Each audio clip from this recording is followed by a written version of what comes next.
Hello everyone, myself Dr. M.N. Hothi, gynecologist and laparoscopic surgeon working at Uma gynaec hospital Morbi.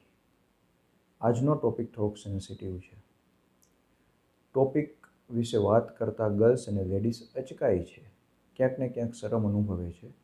એટલા માટે એને લગતા ક્વેશ્ચનના answer હું આપી અને આ વિડીયો નાનો બનાવીશ. ટોપિકનું નામ છે રિવર્જિનિટી પ્રોસિજર.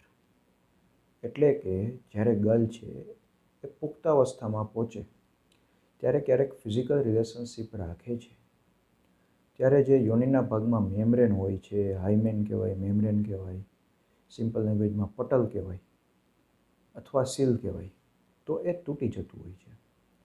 તો એને વર્જિનિટી તૂટી કહેવાય.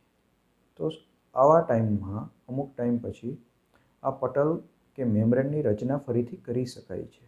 તો એને રિવર્જિનિટી પ્રોસિજર કહેવાય, એટલે કે રિવર્જિનિટી સર્જરી કહેવાય. એ અત્યાર સુધી ઘણા મેટ્રો સિટીઝ છે એમાં જ થતી હતી. એટલે કે એના માટે લોકોને કરાવવા માટે અમદાવાદ, મુંબઈ જેવા મેટ્રો સિટીમાં જવું પડતું અને ત્યાં સ્કિલફુલ ડૉક્ટરને ગોતી અને આ પ્રોસિજર પરફોર્મ કરાવતા. પણ હવે મોરબીમાં પણ હું આ પ્રોસિજર ઉમા ગાયનેક હોસ્પિટલમાં કરું છું. કોણ લોકો આવી પ્રોસિજર કરાવતા હોય છે? તો ઘણી વખત ફર્સ્ટ મેરેજ વર્ક ન કરે અને ડિવોર્સ લઈને સેકન્ડ મેરેજ જ્યારે કરતા હોય તો આ મેરેજ પહેલાં ફરીથી એ રિવર્જિનિટી પ્રોસિજર પરફોર્મ કરી અને ફરીથી જે અંદરનું મેમ્બ્રેન છે એને રચના કરાવતા હોય છે.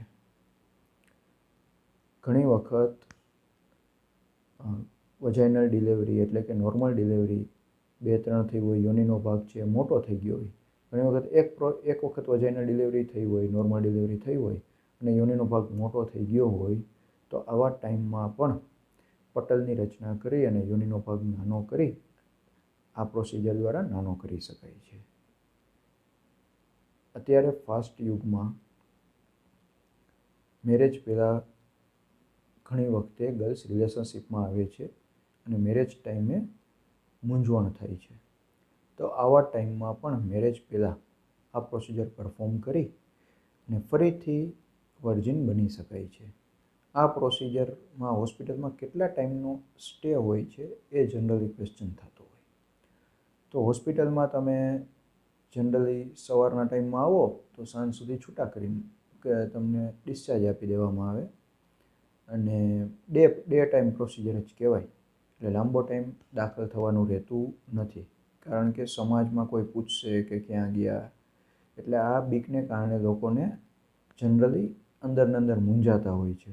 તો લાંબો સ્ટે હોતો નથી, સિમ્પલ પ્રોસિજર છે, પરફોર્મ કરીને સાંજ સુધી તમે ઘરે પહોંચી જાઓ છો. ઘરે ગયા પછી કોઈને જનરલી સમાજને કંઈ ખબર પડતી નથી, કારણ કે પ્રોસિજર નાની હોય છે, નીચેના ભાગમાં પરફોર્મ કરવામાં આવી હોય છે. અમુક મેડિકેશન તમને થોડાક દિવસો આપે, એના સિવાય લાંબી કંઈ એવડી એક્સ્ટ્રા કેર કરવાની ન હોય. ડે કેર પ્રોસિજર છે તો લોકોને કંઈ બધાને કહેવું જરૂરી નથી અને બીવાનું પણ જરૂરી નથી. શું આ પ્રોસિજરમાં ઘરેથી આગલા દિવસથી ભૂખ્યું રહીને આવવું પડે? ના, તમે સવારે ચા બિસ્કિટ ખાઈ અને સિમ્પલ રીતે આવી શકો છો. મને થાઇરોઇડ હોય કે ડાયાબિટીસ હોય, બીપીનો પ્રોબ્લેમ હોય અથવા મારું શરીર બહુ જાડું હોય તો હું આ પ્રોસિજર કરી શકું, એવું ઘણી વખતે લોકો પૂછતા હોય. હા, તમને બીપીનો પ્રોબ્લેમ હોય, થાઇરોઇડનો પ્રોબ્લેમ હોય, ડાયાબિટીસનો પ્રોબ્લેમ હોય કે તમારું શરીર છે એ વધારે પ્રમાણમાં મોટું હોય તો પણ તમે આ પ્રોસિજર બિંદાસ કરી શકો છો. એમાં ચિંતા અનુભવવા જેવું કશું નથી, બરાબર? એટલે ચિંતા ન કરશો અને જો તમે ગભરાતા હોય તો ગાયનેકોલોજિસ્ટને કાઉન્સિલ તમે કરી શકો છો. Thank you very much. જય હિન્દ.